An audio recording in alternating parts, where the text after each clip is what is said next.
చాలా ఇది గొప్ప. ఇది సైన్స్ అంటారా? ఇది ఒక నమ్మకమా? సైన్సా? దాన్ని ఇప్పుడు ఎప్పుడైనా విశ్లేషించారా మీరు? నేను యాక్చువల్గా నేను గురుకులంలో చదువుకునేటప్పుడమ్మా మా చిన్నప్పుడు మా గురువు గారికి వాళ్ళ మదర్ ఇంత లావు ఉంటుంది ఆవిడ. మేము ఉన్న చోటకి ఒక నుయ్యి ఉంటుంది, ఒక 1/2 కిలోమీటర్ దూరంలో కనిపిస్తూ ఉంటుంది ప్లెయిన్ ల్యాండ్. గురు అన్ని ఆవులు వాటన్నిటికీ నీళ్లు తీసుకొచ్చి పోయటం అవన్నీ మేము చేసేవాళ్ళము. ఆ పక్కనే చెరువు కట్ట ఉంది, చెరువు కట్ట మీద నడుస్తూ వెళ్తూ ఉంది ఆవిడ. నడుస్తూ వెళ్తూ ఉంటే వర్షం కురిసిన రోజులు కాలు జారి కింద పడుతుంది. ఇంత ఆవిడ ఆ చెరువు కట్ట దాదాపు 15 అడుగులు ఎత్తు ఉంటుంది. అక్కడి నుంచి కింద పడితే గ్యారంటీగా ఏదో అవ్వాల్సిందే. పైగా రాళ్ళు రప్పలు ఉంటాయి, ముళ్ళ కంపలు ఉంటాయి.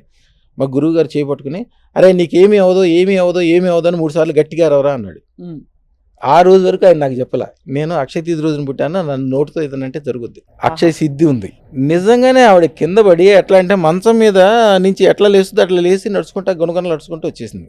ఆ రోజు నుంచి ఇక అందరూ ఈ గురుగారు ఇది దాచిపెట్టారని చెప్పి ఆ ఏరియాలో రాజులు కానీ చౌదరులు కానీ ఏదైనా పని చేయాలన్నా ఏదైనా చేయాలన్నా కానీ ₹1 తీసుకొచ్చి నాతో పూజలు పెట్టి నా దగ్గర తీసుకెళ్ళి వాళ్ళ వ్యాపారంలో వ్యవహారంలో పెట్టించుకునేవాళ్ళు.